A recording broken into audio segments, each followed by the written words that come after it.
Hey, welcome to the show. Are you thinking about doing some spring cleaning this weekend? I bet you didn't know that if you have lemon, baking soda, and vinegar in your house, those tools can be used to do some great spring cleaning. And as you're about to see, you can use all three of these items in your home, including one that is in your dryer to collect the dust. Take a look. From the bedroom to the kitchen, Just rinse it. to the bathroom, there's a good chance every room in your house is screaming out for a spring cleaning. Fear not, everything you need to get things gleaming is right at hand. Cleaning expert Caroline Solomon gave Stephen Fabian and his wife Thea some great tips. Did you know you have to clean your dishwasher? This was in my dishwasher. This was in your dishwasher. Ew, I didn't think you had to clean your dishwasher.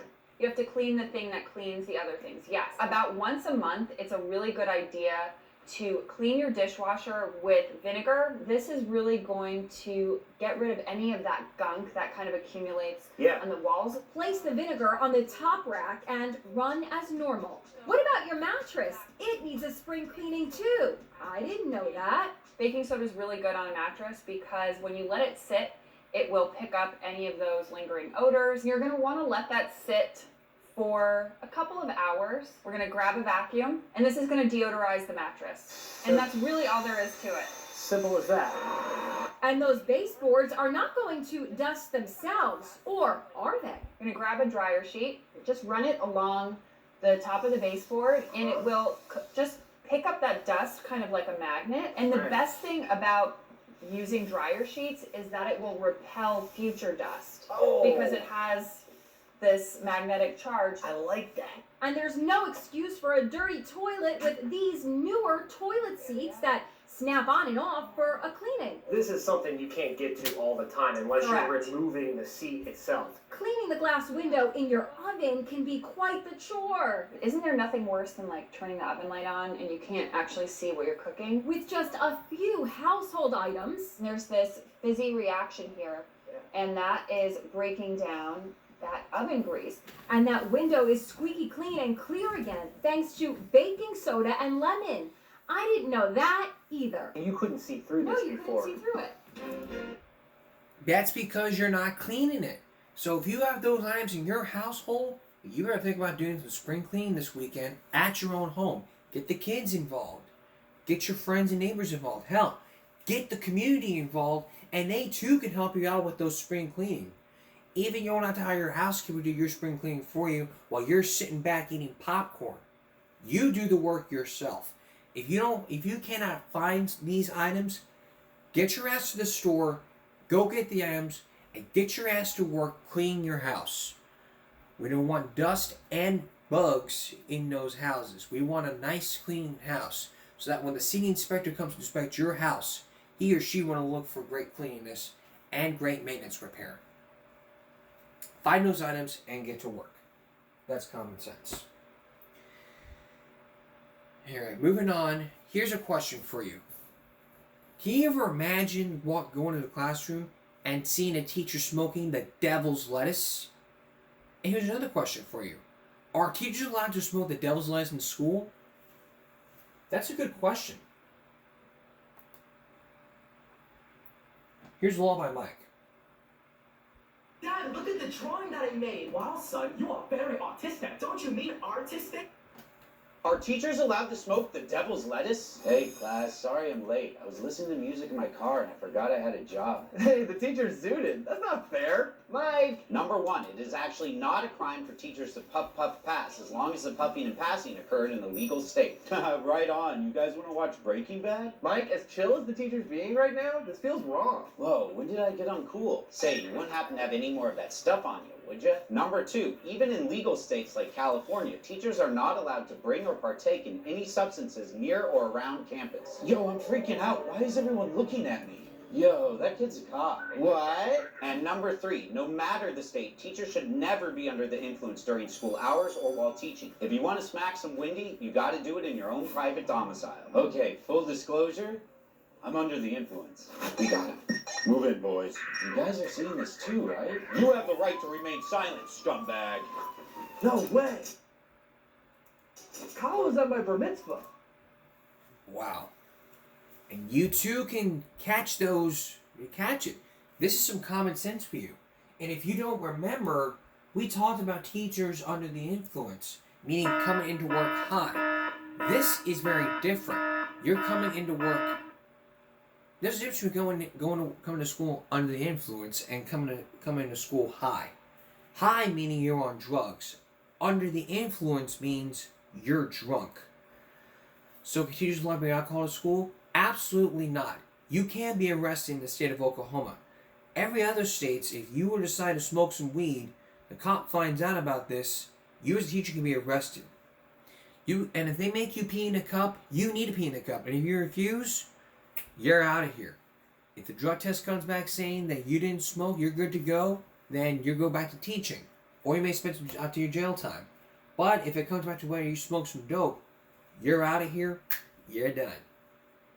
Here's some common sense for you. You want to do all that crap? Go do it at home or at your neighbor's house. Don't do it under the influence or where schools have drug policies. That's what can get you. All right, Philip Leonetti. That name may not be familiar to you, but if you remember years ago, he was a mob informant. Now for the very first time, when we come back, you're going to hear his tale of how he snitched on all those mobs and put them away, and why he's marked for death. And later on, one person took on the mob with videotape, which you will see, and it might even cost him his life. Stay with us. You're about to meet a professional killer, a man whose name may not be familiar, Philip Leonetti. But there's never been a mob informant like him. He admits to 10 murders, and back in 1989, became the highest chapter mobster ever to give chapter and verse of all the mob's dirty deals. He was the mob informant. But years ago, he was marked for death. What was going on? You're about to hear the full conversation about why it happened. And as you listen, I want you to remember this. This isn't a character in the movie. It's the real thing. Here's Forrest Sawyer.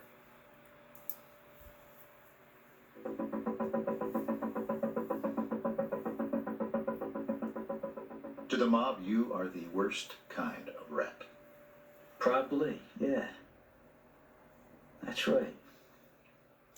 Philip Leonetti is no longer his name. To conceal his new identity, he is seen here in disguise. It's looking pretty good. His life and the lives of those closest to him depend on it. Leonetti is the turncoat underboss of the Philadelphia crime family, and admittedly, a ruthless killer. The government's star witness is Philip Leonetti. Phil Leonetti isn't a mob captain anymore. He's a mob informant. The 36-year-old Leonetti is going to talk. This is Philip Leonetti before he broke his vow of silence on June 20th, 1989, and turned state's evidence. The government calls Philip Leonetti. It was then the biggest mob defection in history. Inside testimony against 10 major crime families, resulting in 48 convictions. And Leonetti helped bring down New York boss John Gotti. He had become a traitor, and to the mob, was as good as dead. Anybody who kills me would make them a big guy in the mob. I wouldn't like it, but that's why I watch myself. I got to do the best I can. I know the situation I put myself in. Which is that you'll be looked for the rest of your life. Yes. For Leonetti, this was not only business, it was personal. He had sold out the mafia and his own family. Nothing to say. I'm innocent, that's all. His uncle, Nicodemo Little Nicky Scarfo, the man who had raised him like a son, was the boss of the Philadelphia mob. I'm his blood, and that really bothers him. How bad does he want you? I guess I would never be dead enough for him, Forrest. If he could keep killing me, he would be a happy guy. And killing came easy to Nicky Scarfo. Just 140 pounds, 5 feet 5 in platform shoes, Scarfo was best known for one thing: murder. He ordered dozens of hits, 6 of them carried out by one of his capos, Tommy Del Giorno. He killed everything he could kill with the power he had. It's just like, let's compare him to Hitler. Put Nicky in Hitler's place, he would have outdid him. It's like the devil. In a way, it sounds like there's this crazy world, right? With its own set of rules. And this guy at the center of it, who has no sense of goodness. That's how you felt. Oh, yes. That's for sure. And you went into that world and you participated in it. I gave him my life in the beginning because I thought it was the right thing to do. From the time he was a baby, Philip tried to do the right thing. Abandoned by his father, Nicky Scarfo's mob life was all Phil knew. 50 yards for now. How about now? On the streets of South Philadelphia, they called it La Cosa Nostra, this thing of ours. How about another great man? And in a neighborhood where life could be rough, it was family, it was religion, and maybe most of all, it was respect. I tell you, when they see my uncle, they came over, they shook his hand, they had all kinds of respect for him, which made me feel really good, because they knew him and his reputation from Philly. In fact, Scarfo's reputation for violence was too much even for his own boss, Angelo Bruno, who ran the Philadelphia mob back then. Bruno decided that he'd had enough after Nicky stopped by the Oregon diner one night and killed some guy with a butter knife. Your uncle did a freelance killing with a butter knife? Yeah, he got a fight with a guy in the diner, and the guy's choking him. And he's reaching, he grabs a butter knife, and he sticks it in the guy, and it hits his heart, and the guy dies. It was 1963, and Scarfo was banished to Atlantic City. Nowhere then, just some dying seaside resort, where he tried a little bookmaking, a little loan sharking. When Scarfo arrived, Phil and his mother were already there, living in his grandmother's apartment house on Georgia Avenue. It was a quiet neighborhood called Ducktown. 4 square blocks of close-knit Italian families, living just as they did in the old days. But Leonetti's mafia roots ran 3 generations deep. In the privacy of his home, little Philip was quietly learning the family business. It wasn't strange to me. I felt like that girl Marilyn in the Monsters, when she was with the Monsters, we thought they were different, the way they looked, but she thought everything was normal. And she was normal, she looked normal. You know, I don't know how to explain that. What is odd to somebody from the outside was just life to you. Yeah, that was my family. And when a 10-year-old boy was asked to be his uncle's decoy to help get rid of a pickup truck used for a mafia hit, it was great. And he even told me how he killed the guy, the way he shot him, then he had to stab him with an ice pick. It was a terrible, terrible thing he did, but he did it to a bad man, and the man deserved it. You were excited to be in the truck? Yeah, it was an honor for me. It really, because that they needed my help. A 10-year-old kid. These guys that I respected and looked up to, that they needed me. It was great. I loved it. If you had to pick out the one person who was going to go wrong, in all the kids that you knew there, would you have guessed right? I certainly would not have picked Phil Leonetti. Today, Frank Formica runs his family's bakery in Ducktown. Back then, he hung out with Philip, when Leonetti seemed like just another kid on the block. The altar boy at St. Michael's Church who bought fish every Friday for the nuns, who starred on the varsity basketball team at Holy Spirit High School, who obviously knew how to keep his mouth shut. Did you see anything that could suggest what he later became? Absolutely not. Never violent? Never violent. Never even looked angry. Just kind of quiet? Quiet, I mean, not stupid quiet. I mean, not dumb. Not like he was like a potted plant. He just was not the kind of guy that you would think he was just like this laid-back personality.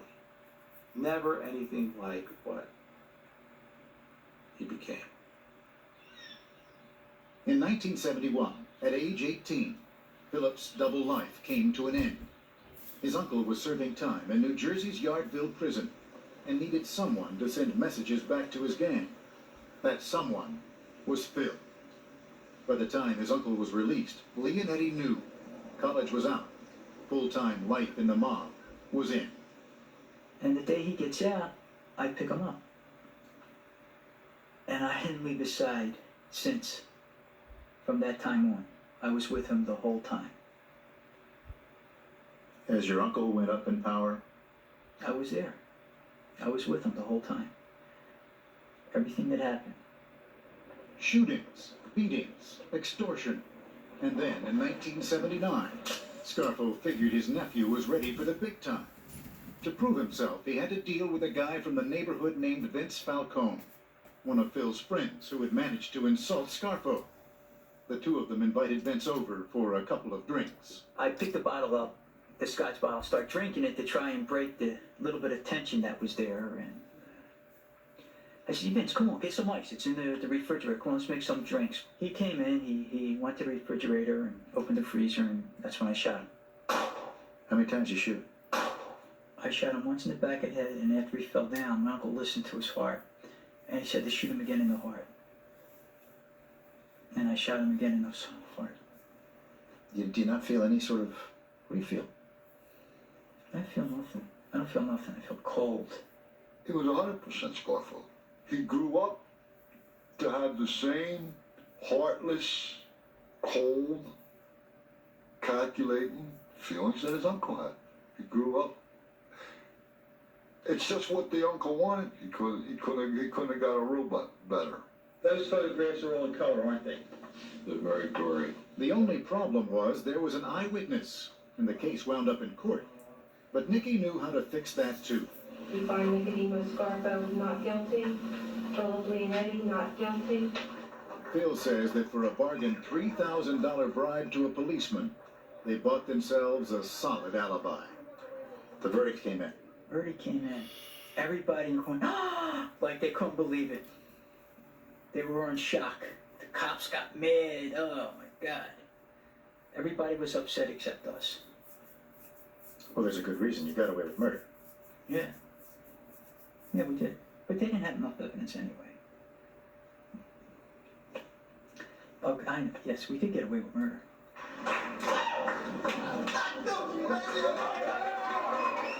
It wasn't the first time. You want to waste the taxpayers' money. And in trial after trial, it wouldn't be the last. Thank God for the American jury system and honest jury.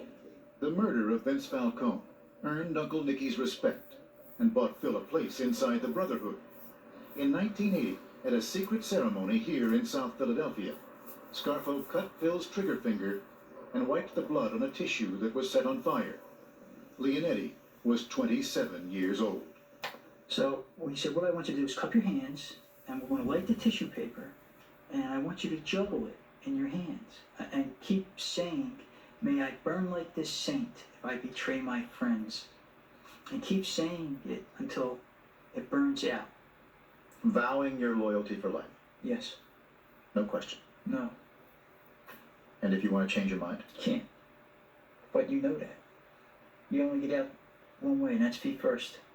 I just can't believe that, you know, the guy that I knew for like 10, 12 years wound up like this. He wound up like the movie.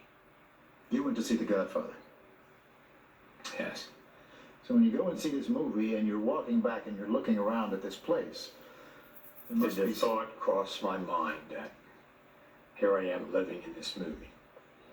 I felt like I could look out the back window of the rectory and see that same thing, that same evil festering in the neighborhood. Father Michael D'Amico watched as Phil grew up and Scarfo grew more bold. The FBI photographed the wise guys who came around.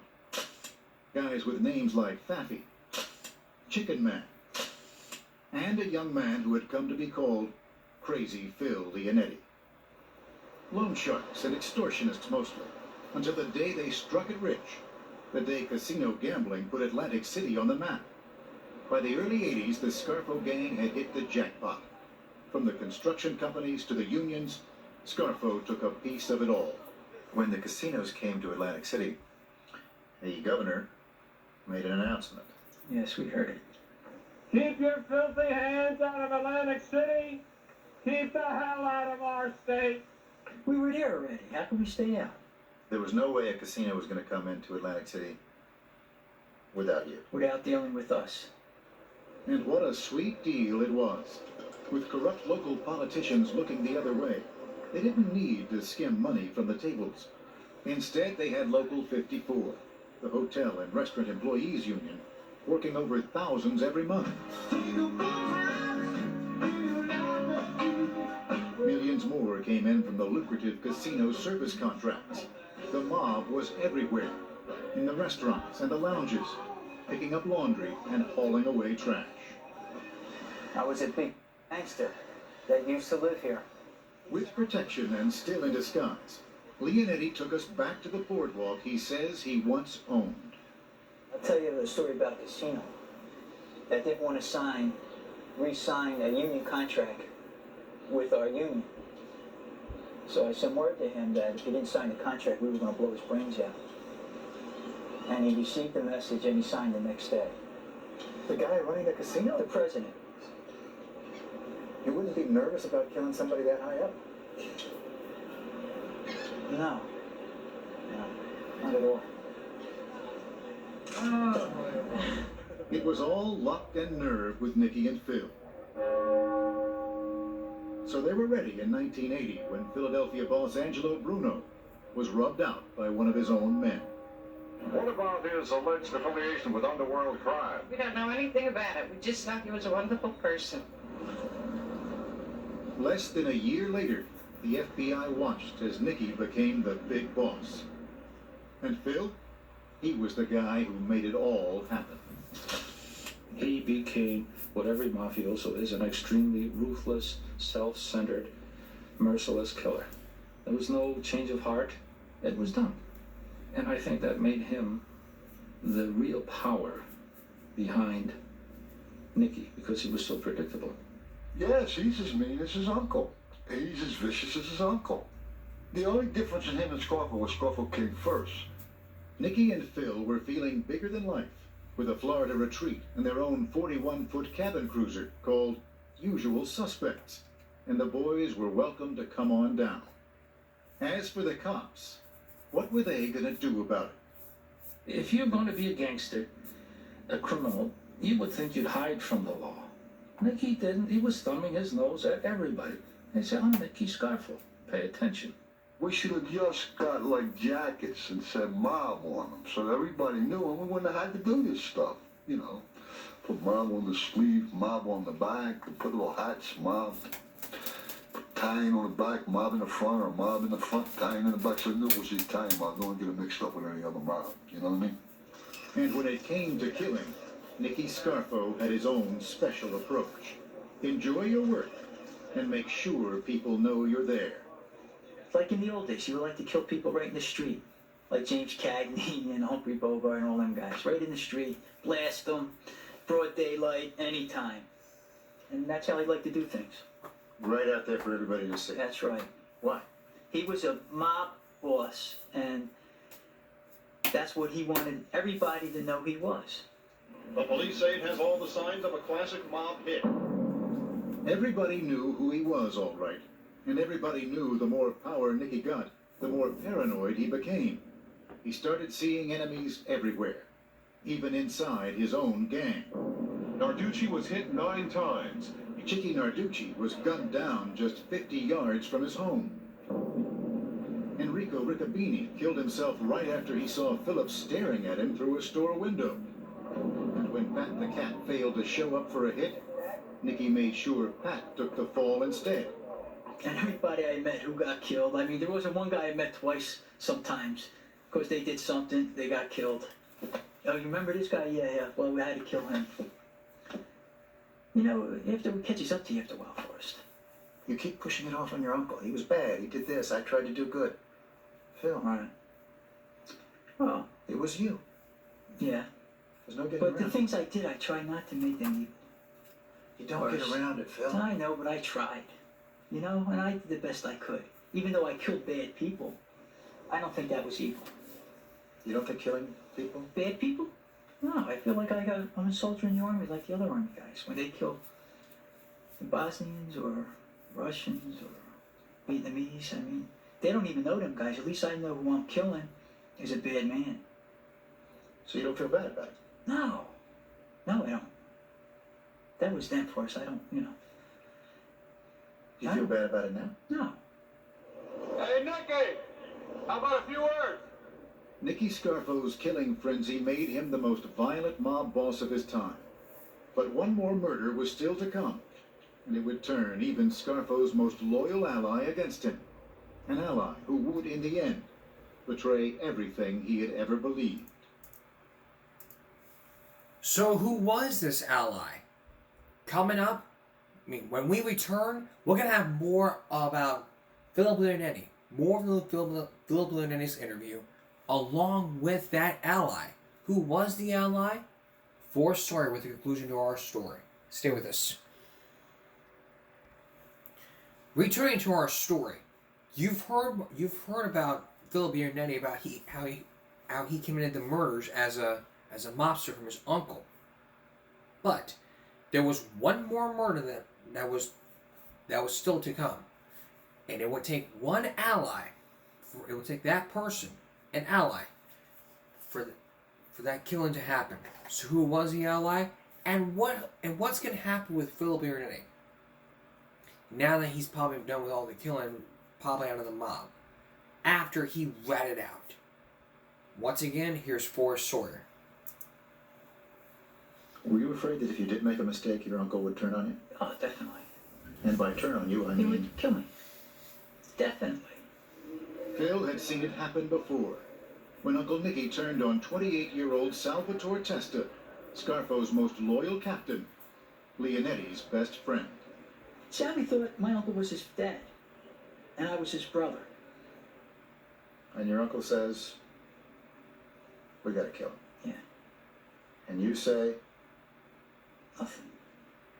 For 5 long months, Phil helped plan Testa's murder. Testa's body was clearly visible just a few feet from the road. On September 14, 1984, on Scarfo's orders, Salvi Testa was shot in the head and dumped in a ditch in New Jersey. When he killed Salvi, it sent what message? That if he'll kill Salvi, who everybody knew to be his most loyal captain, he will kill anybody for any reason. What chance have I got? And that sends people to the FBI. People smart enough to know Scarfo had them on his hit list too. People like Tommy Del Giorno, who was the first to testify. You get up there and you tell the truth. You tell exactly what you did. You don't add to it, you don't subtract from it. You tell the exact truth, you tell what, because believe me, the truth was brutal.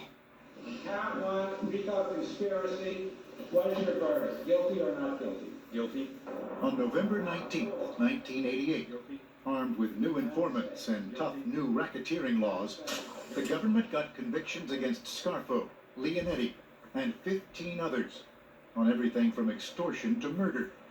Scarfo received 55 years, added on to a life sentence from another murder conviction. Leonetti got 45 years. I was glad it was over. You just get hit with 45 years and you're relieved in a way. Yeah. You know, I didn't have to put up really with my uncle anymore. I knew we were going to go our separate ways in prison and all, so all around it was a good relief. You mean in some ways you'd rather go to prison than be with your uncle? Yeah. Oh yeah, I felt like that. That's how much he tortured me. Faced with spending the rest of his life in prison, Phil started thinking maybe it was time to make a deal of his own. I picked up the phone from prison and I called an FBI agent by the name of Jim Marr.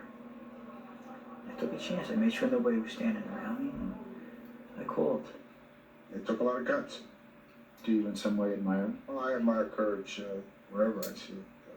And I admire that courage. He was a courageous act. Yes, it was. Leonetti says he did it to protect his family and keep his 15-year-old son out of the mob. Others say Leonetti was just looking for a deal.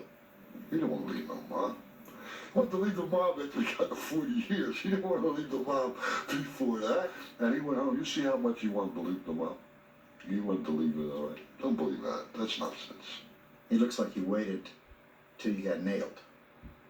Right. And then tried to cut the deal. This is no moral action. This is just a guy trying to weasel out. Hey, it was still worth it for me to get my son out of this life, and my mother, and my wife. If they said they weren't going to let me out at all, what was I going to do? I still would have done it. News of Leonetti's betrayal enraged Nicky Scarfo.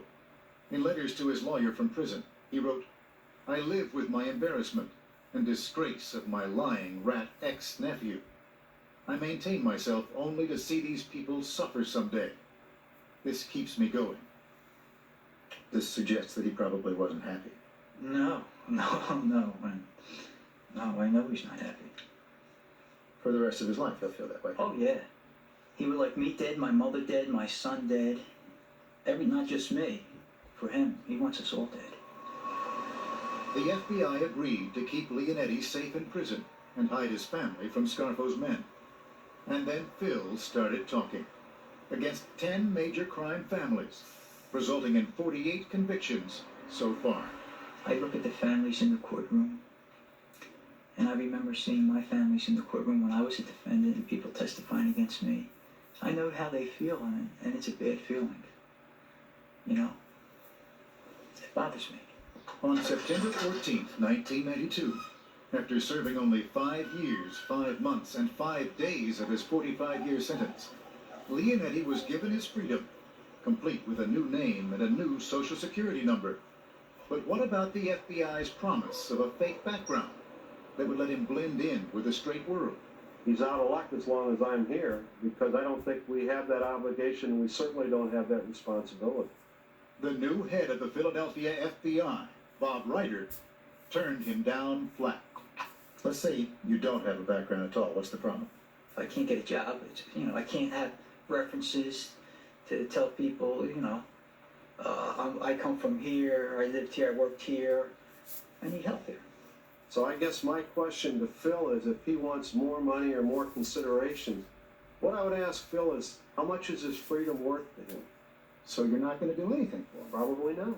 But it wasn't Bob Ryder who made the promises to Phil. It was agents Klaus Rohr and Jim Marr. You told him man to man, here's what we're going to do. Yes. He was counting on it. That's right. And we didn't do it. How does that make you feel? Not very good, to be honest with you. I mean, what good is an identity without a background? Today, Phil Leonetti is in hiding with no job. But the son he fought to protect is now in college. And Phil has added one last twist to his story. He has recently remarried, and not to just any woman. This woman was dating Vince Falcone when Leonetti killed him. Help me understand. The girlfriend of the man who was your close friend whom you murdered, have I got it so far? Yes. Is now your wife? Yes. I'm glad it's worked out, but you must understand, looking at it from the outside, it seems a little strange. Yeah, it does seem strange, but it wasn't until 2 years later that we really started dating. I mean, it wasn't, in other words, it might look like I killed him to go out with her. I mean, there was really not even an I would think association. just the fact that you killed him might slow things down a little bit. Just that I killed him? Well, yeah. Well, it's in the past. We have to go on. Things happen, and what are you going to do? We come from a very different world than everybody else. Very different. Here you are today, having brought all of it down. It's a strange life, huh? Yeah. Strange life. You never know what's going to happen. Philip Leonetti may be called on to testify again, this time against his uncle in an upcoming murder retrial set for January. While he's not now under federal protection, he may soon be, because the FBI has asked Leonetti to take the stand next March against Vincent Chin Gigante, the man they call the boss of the Genovese mob, the most powerful crime family left in America.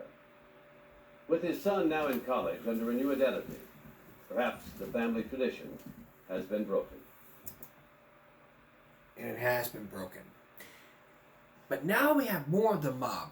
When we come back, you're going to meet one man who tried to take on the mob. And you will see videotapes of that extraordinary confrontation. And if that person had wore a wire, what would have happened? Stay with us. Now I'm going to tell you another story about a person who tried to take on the mob, but it almost cost him his life. This man decided to take on the mob. It was a story all about money and the police. In this two-part video you're about to see, in an exclusive interview, you will hear what happened when he took on the mob, and you will also hear the videotapes that have happened from hidden camera, and the risk he might take if he wore a wire. Here's Rob Stafford.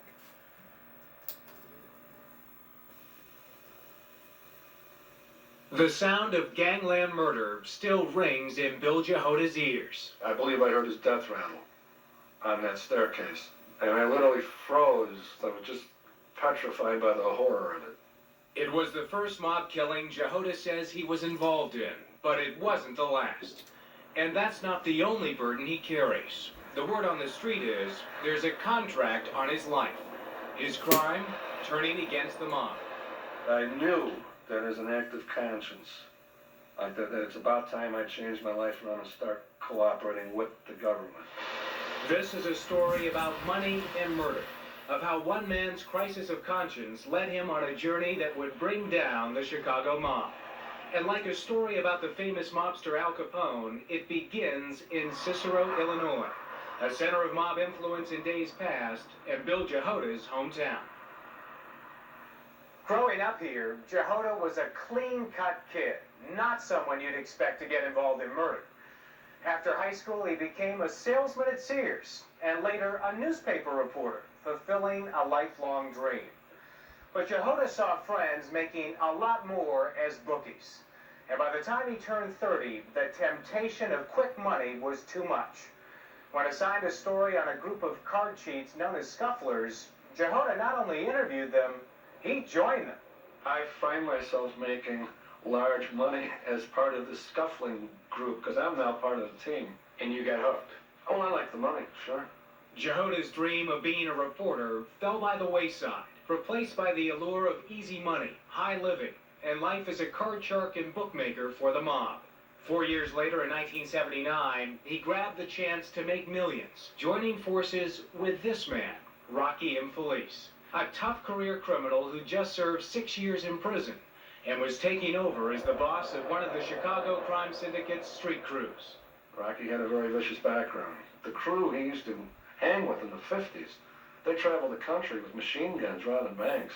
Were you intimidated by that? I was a little bit daunting. Rocky Infelice was the most intimidating man I'd ever met in my life.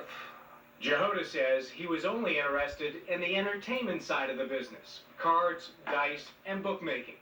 And business was good. He says he handled more than $20 million a year in betting action and pocketed more than $300,000 a year for himself. Tax-free. Yeah, exactly. What'd you do with it all? I spent some of it on cocktails, Cadillacs, chorus girls. The rest of it I wasted. Jehota had one serious brush with the law in 1980. He spent a year in prison for tax evasion. His marriage fell apart. But the day Jehota returned to the streets, he was back with the mob. The lure of fast cash seemed to be his only concern until May of 1982. Jehota was running an illegal casino in a suburban mansion. He says his crew boss Rocky told him to lure a rival bookmaker here before business opened for the day. He says lead him through the house, and when he's confronted, I'm supposed to keep walking. You had to know at that point it was a hit. No, never in my wildest imagination do I dream he's there to get killed. It's easier to kill this guy in his driveway. But as Jehota led the bookmaker upstairs, he sensed something was about to happen. I heard a boom, like a slamming door or something. Right behind you. Behind me. Then there was a scuffle, a flash of light, and the terrifying sound of a man choking. And it was at that point that I heard his death rattle. The sound of death. Yeah. Well, I'll be haunted by that sound. I'll certainly never forget it as long as I live. Jehota had seen people roughed up, but never killed. He now realized being a bookmaker in Chicago could be deadly, and hoped he would never be asked to set up someone again. But 3 years later, that painful history would repeat itself. This time the target was Hal Smith, the largest independent bookmaker in the United States. Smith refused to pay the mob thousands of dollars a month, the so-called street tax, the price of doing business. It was then that Jehoda says Rocky told him to lead the bookmaker into a trap. Why didn't you say no? Rocky's not the sort of guy you challenge. So Jehoda arranged to meet the independent bookmaker at this neighborhood tavern, and then invited him back to his house, supposedly to meet some women. You know you're leading Hal Smith into a trap. What's going through your mind? I'm really hoping that he gets out of this thing okay. When they arrived at his house, Jehoda told Smith to go inside and he'd be along in a minute. Jehoda turned and watched Smith open the door into the kitchen. As Smith passed through the door area, I could see behind him one of the killers, ultimate killers, dressed in black. By the time Jehoda went in, he knew Smith was doomed. He found him on the kitchen floor, surrounded by Rocky's men. I was outraged, and I have to tell you, I felt extreme pity for that man. Jehoda didn't stick around. He says Rocky dropped him off back at the tavern. Jehoda missed the bloodshed, but there was no escape from what had happened. So I didn't sleep. I was up all night. What were you thinking? I felt a tremendous amount of guilt. I felt a little stupid. I also felt a tremendous amount of jeopardy. You lured him to his death. Yes, I did. Smith was found in the trunk of his car at a hotel 4 days later. The independent bookmaker had been tortured and strangled. Jehoda left for a vacation in Mexico and was nowhere to be found. I knew that Jehoda was involved to some extent. Tom Moriarty was a 33-year-old agent with the Criminal Investigation Division of the Internal Revenue Service, the same division that brought down Al Capone in the 1930s. Images of Capone and the mob weren't romantic to this Chicago-born agent, but stains on the city that he wanted to wipe out. It was Moriarty who questioned Jehoda when he returned from Mexico. Did you think Jehoda had murdered Hal Smith? No, Hal Smith was tortured in a way that I'd never seen before. And I knew Bill Jehoda did not have the stomach for that. Moriarty met Jehoda years before during gambling raids at his house and sensed something different. He felt Jehoda was no ordinary street thug, but rather a candidate to turn against the mob. Periodically, I would go see Jehoda, and I would try to pitch him that things were getting worse, that he could be the next one. They've got to give him more talent to do something else. But Bill had a lot of sales resistance. He didn't buy it. I told him, I said, I would rather be shot dead on the street right now than cooperate with the IRS. Then they turned the pitch around. Well, they're going to indict me now and give me 20 years. I said, let's go. I'm free tomorrow. Let's start the trial tomorrow. You were not intimidated by Tom Moriarty? No, not a bit. But I was impressed by him. I was impressed by his tenacity. For 3.5 years, Moriarty repeatedly pitched Jehoda to turn against the mob. Each time, Jehoda refused. But in late 1988, there was a change, a mob shakeup. This man, Solly De Laurentiis, became Jehoda's new crew boss. Jehoda thought Solly was a hothead who carried too many grudges. I know he's going to start a reign of terror. And I know he's going to come to me at some level for help. And I know I'm going to refuse. I know I'm going to refuse. I'm not doing this for the third time, period, under any circumstance. A few months later, Tom Moriarty got the call of his career. Bill Jehoda, the man Moriarty had worked on for years to turn against the mob, suddenly wanted to meet at a suburban hotel. My thinking is hopefully to get him alone. And if he hits me hard to flip, I'm going to start cooperating with him. And Moriarty applied the pressure over breakfast, and then as they walked into the parking lot. And I could see that this was beginning to bother him, the lifestyle that he had led.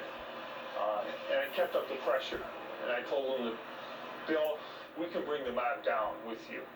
What did he say to you? He says, I can't do this, I can't do this. You don't understand, you don't understand. He says, if I see him talking to you, I'm a dead man. And I says, Bill, we can protect you. Trust me on this. He says, I'll do it. It was a crucial turning point for the feds. Finally, they had a man on the inside, someone who hadn't been indicted, someone still trusted by top mobsters. Bill Jehoda was not your typical informant. Even though there was no evidence against him, he confessed to his role in the two bookmaker murders. And he did all this without any guarantee of immunity. Just a hope that in the end, he would be treated fairly. I felt I had a debt to pay to society, and I had to start someplace, and I might as well start right there. So Bill Jehoda was about to go undercover against the mob. You've got to be just scared. I was afraid of getting caught, of getting detected. Because he knew all too well what happens to those who betray the mob.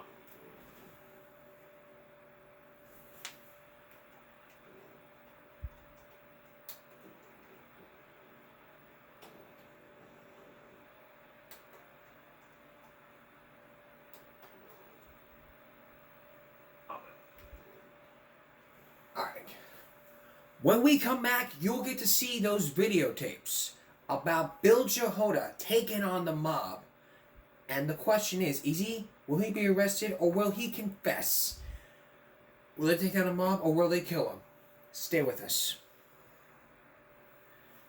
Returning to our story, Bill Jehoda is going to go undercover to take on the mob and betray the ones that he joined. How is he going to do it? You're going to see the videotapes of his mission to take down that mob. Here again, Rob Stafford.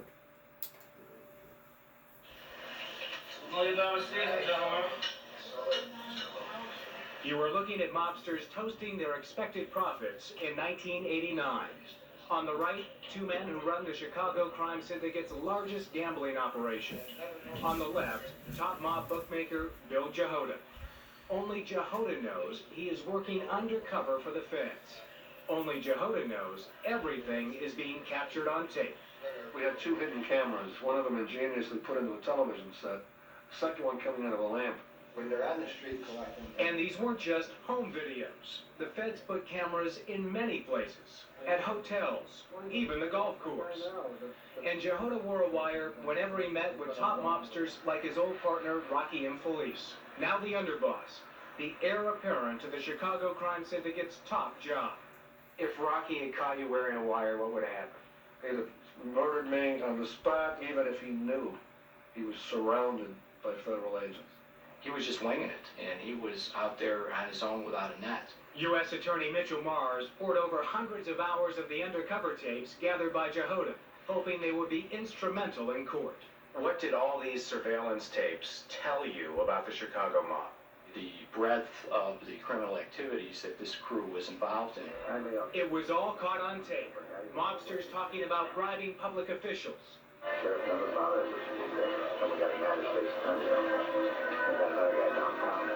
Loan sharking.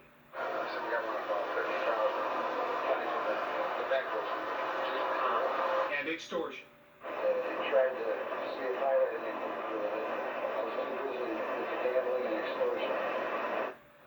After 5 grueling months, the feds had more than they ever imagined. Enough evidence to convict Rocky and his men of gambling, extortion, and other crimes. But they could be back on the street in 5 years.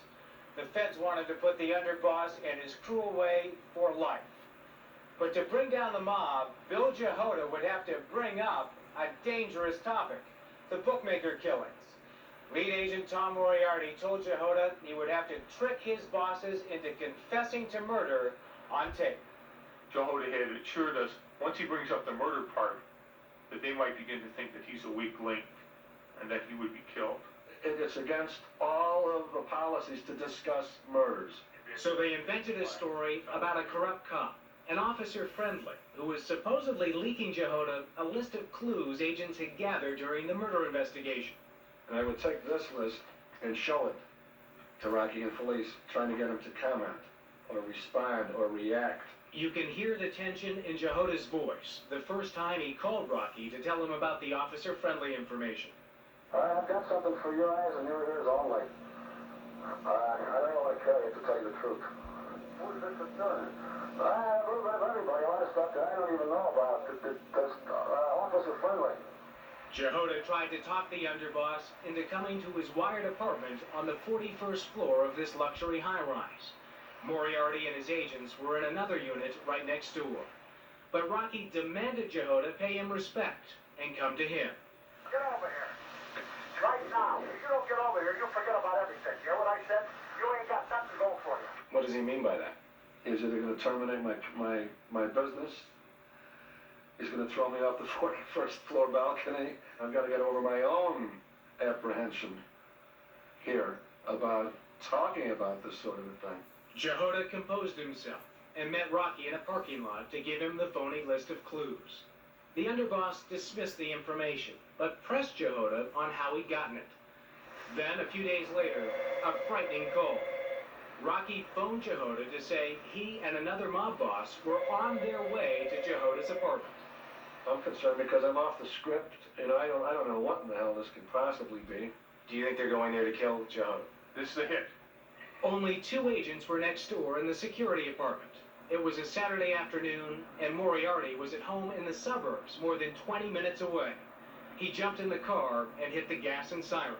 What was the plan? We had shotguns in the apartment, and what one of the agents was instructed to do was to blow the windows out of Jehoda's apartment to distract him while I went in. Moriarty's men put a couch in front of the balcony door to make it harder to throw Jehoda over the side. When Moriarty arrived at Jehoda's apartment building, the mobsters were already there, and they had moved the couch and gone out onto the balcony. But Rocky didn't attack. He talked business instead. Watching through a camera hidden in the TV set, Moriarty thought Jehoda looked white with fear. Finally, a chance to get Rocky talking about murder on tape, but Jehoda seemed too frightened to act. So despite the danger, Moriarty took an extraordinary risk. He phoned Jehoda and interrupted his meeting with Rocky. And I told him, we're here, nothing's going to happen. Gather your wits about you and do it. Jehoda is very nervous. Right. And here you are on the phone, right, pushing him to get the evidence. I have to. This is it. This is the 7th game of the World Series. This is no tomorrow. He has to go for it. Bolstered by the call, Jehoda brought up the murders.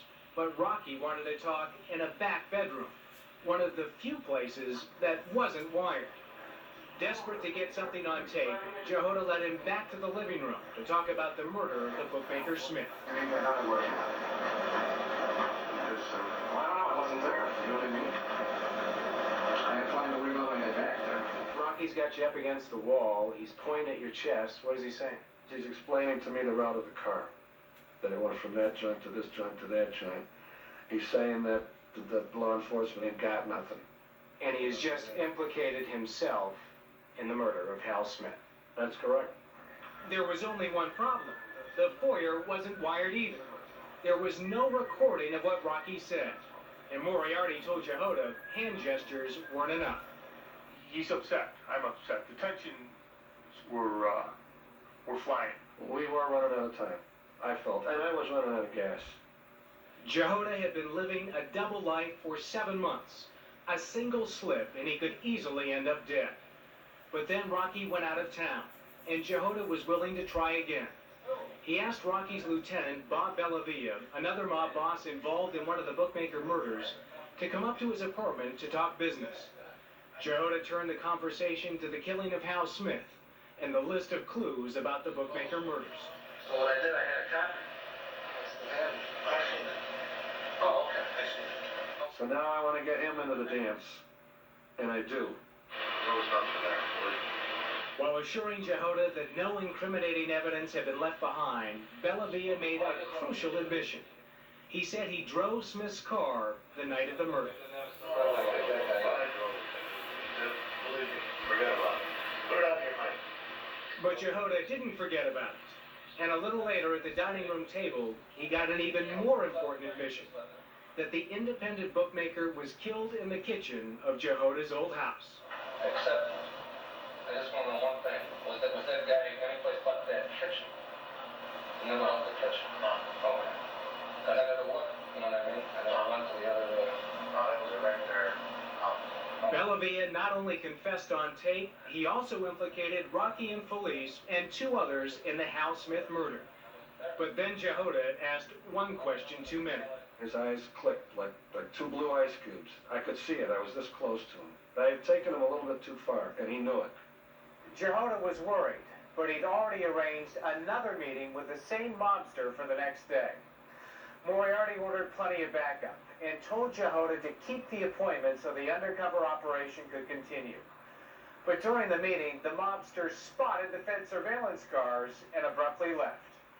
Jehoda believed his time as a mob informant was up. Exhausted and fearing for his life, he went to Moriarty. He said, take me out of the game, coach. It's over. I says, you're right, though. It's time to nut this. And we sent him on the road. If he had been killed on your watch, how would you have felt? I wouldn't be sitting here today. I would have had to quit. This was the most personal relationship I've ever established with someone outside my family. 3 months later, the feds moved in and arrested the Chicago crime syndicate's largest and most powerful street crew. What Moriarty and Jehoda accomplished had never been done before and may never be done again. And we were able to charge, I think we had 20 defendants, which was basically the crew from the lower ranks up to the boss, Infelice. And to be able to do that, in a sense, to take a tumor out and just remove it from the city had a major impact. So damning was the evidence that 13 mobsters would plead guilty to charges including racketeering, gambling, and tax evasion.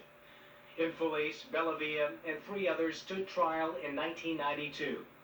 Jehoda would be on the stand for 21 days, testifying against his former associates. He was the centerpiece of the case. Before Bill Jehoda came forward, how many mobsters have been convicted of gangland slayings in Chicago? I can't think of one. Rocky Infelice was found guilty of racketeering acts ranging from extortion to conspiracy to commit murder. He was sentenced to 63 years. Bellavia received 30. 2 other mob bosses could also spend the rest of their lives in prison. Bill Jehoda, in the annals of Chicago history, will be a person who started the end of the Chicago crime syndicate as we knew it. And what was the sentence for Bill Jehoda, who pleaded guilty to racketeering, including conspiracy to commit murder? Well, the judge said she had never seen cooperation so extraordinary, and she set Jehoda free. Nobody was more shocked than I was. I couldn't believe it. Jehoda left the witness protection program the day he was free, but lives a cautious life in a location known only to him. Jehoda says he talked to Dateline because he wanted the public to know about a case where the justice system worked, a case where federal agents found the evidence they needed and helped a troubled man find himself. And I was mobbed up for a long time, and I was a pretty cold-blooded person. And slowly but surely, I kind of learned how to care about people again. And it's like I became the kind of decent person I used to be as a young man. After turning against the mob, Jehoda became an opponent of legalized gambling. He says he learned that gambling isn't just entertainment, but dangerous and destructive. He has spoken before Congress as well as to college and community groups about the human cost of gambling. Wow. We'll be right back. Would you like to work at Amazon? Well, if you're going to work at Amazon, don't watch this viral break. Amazon, you can work with that group right there.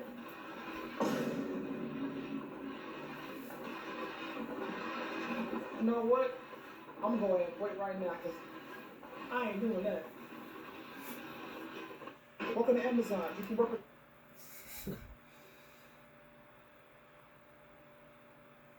What about moms every 2 seconds? You don't shut your mouth, the next thing that come out of your mouth will be your teeth. You think being a kid is hard? Wait till you're an adult. It's time for bed. Clean this room up. It is a mess. Keep it down. You are too loud. I just came here to tell you that I love you. You don't shut your mouth, the next thing that come out of your mouth will be your teeth. That's kind of my favorite. You don't shut your mouth, the next thing come out of your mouth will be your teeth. Alright, come on tomorrow. It's all the raves. Young people are taking a pill that promises ecstasy. One person is murdered because of that pill, and you're going to see a lab test. That's tomorrow. Then on Monday, one person, it wasn't just Phil Blunetti who brought down John Gotti. There was also one person. His name was Sammy the Bull Gravano. He was the man who brought down John Gotti. You're going to hear from the victims Actually, on Give Me a Break Saturday, we're gonna give you the victim story first before we go to that story on Monday. We can't go backwards. So coming up on Sunday, coming up on Saturday, the story about the victims of Sammy the Bull Gravano, and then we're gonna have the full interview of Sammy the Bull Gravano, the man who brought down John Gotti. That's Give Me a Break for this Friday going to Saturday. We're gonna see you again for Give Me a Break Saturday night. Follow us here at YouTube. Stop bullying, speak up, concentration, not strength. No jaywalking. Have a good night.